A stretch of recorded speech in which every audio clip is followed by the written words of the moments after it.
Hey, bonjour à tous mes petits loups. Aujourd'hui on se retrouve pour une nouvelle vidéo mystère sur le site de Gobekli Tepe. Avant de commencer, n'oubliez pas de liker, de commenter, de partager, là c'est exceptionnel, de vous abonner, voire même d'activer la cloche des notifications parce que je vais sortir en gros 2 vidéos par semaine en moyenne. Donc si ça vous intéresse, restez jusqu'à la fin de cette vidéo. À tout de suite.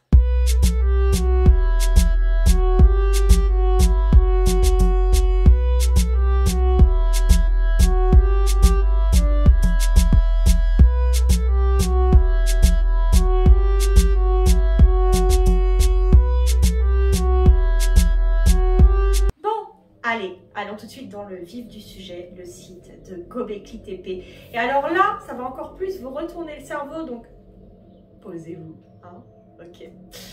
Le site de Gobekli Tepe, c'est un site qui est en Turquie. Oui, ça se dit bien, Gobekli Tepe. Bon courage, dites-le plusieurs fois pour voir. Ce site a été découvert en 1990 par des bergers locaux qui ont trouvé au départ un petit bout de pierre qui dépassait, et puis ils ont commencé à creuser pour le déterrer et ils se sont rendus compte que c'était légèrement plus grand que ce qu'ils avaient pensé.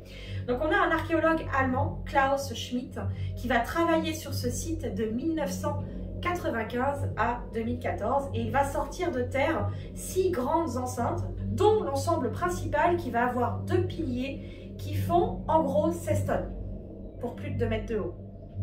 Oui, c'est bon, c'est grand. Alors, en quoi c'est un mystère?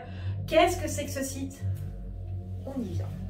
Ce site donc est composé de plusieurs enceintes et on estime d'ailleurs qu'il en manque encore pas mal qui devraient sortir de terre là dans les prochaines années parce que effectivement le droit était jusqu'en 2014 mais il y a un nouveau mouvement de fouille qui se fait actuellement.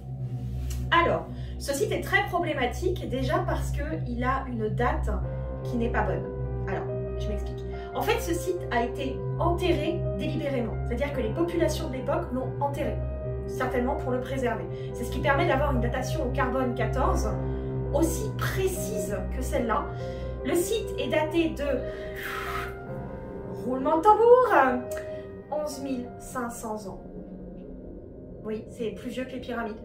Oui, c'est plus vieux que les Égyptiens. En fait, c'est le site le plus ancien au monde.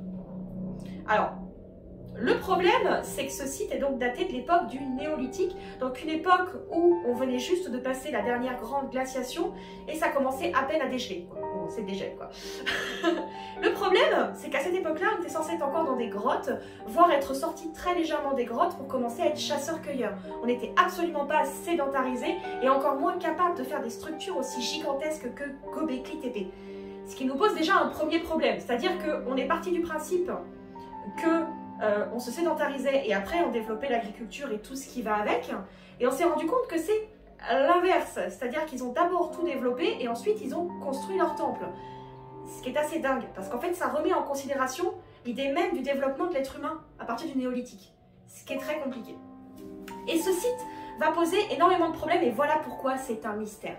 Eh bien, il s'avère que sur les parois des piliers, les piliers représentent des êtres humains, c'est-à-dire que ça fait une espèce de T et le haut représente la tête. Le gros problème, c'est déjà le dessin sur ces piliers-là. Parce qu'en fait, il est gravé des mains qui se mettent le long du corps. Et je vous mettrai une photo de l'un et de l'autre.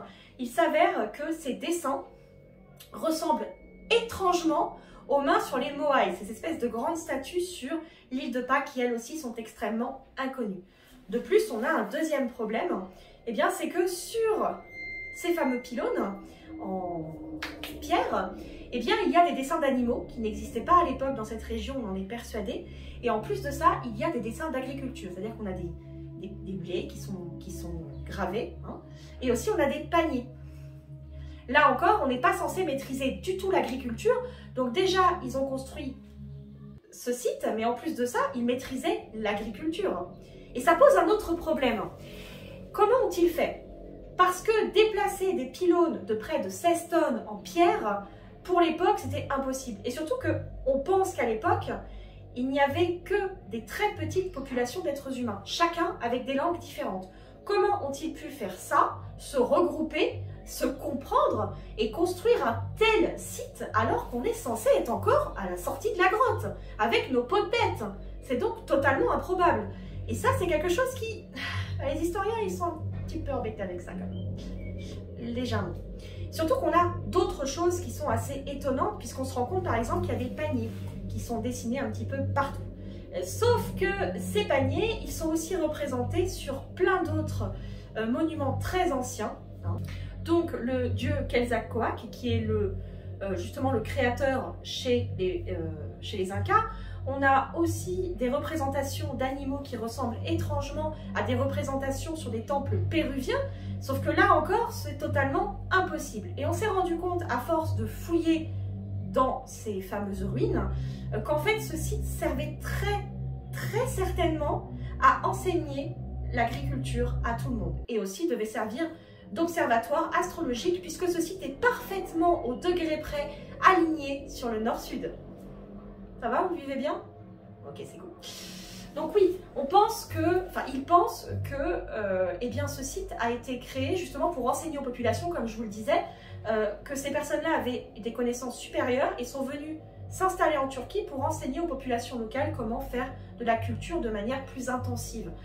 Là encore, on a un petit problème avec ça. Je vous l'ai déjà expliqué, on n'y reviendra pas, mais vous avez compris le problème. Donc ce qui pose vraiment problème, comme je vous le disais, c'est que le temple a été créé avant que les gens soient sédentarisés et aient déjà maîtrisé l'agriculture. Ça s'est fait dans le sens inverse, ce qui remet, comme je vous disais, en question tout ce qu'on sait. Et c'est un petit peu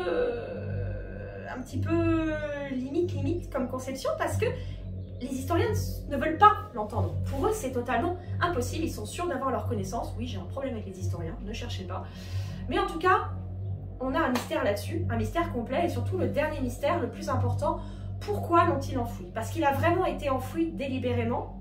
Il faut savoir qu'il fait grosso modo 10 fois la taille de Stone Age, en tout cas de ceux qu'on a déterrés. Donc c'est énorme. Et ils ont entièrement enfoui ce site. Et on ne sait absolument pas pourquoi. Donc vraiment, c'est comme si la connaissance était arrivée d'un seul coup et qu'ils s'étaient servi de cette connaissance pour faire ce temple. Mais ce temple met tout le monde en PLS dans leur lit, concrètement. Donc vraiment, c'est un mystère. Qui a réellement conçu toute cette infrastructure? Pourquoi ça a été fait?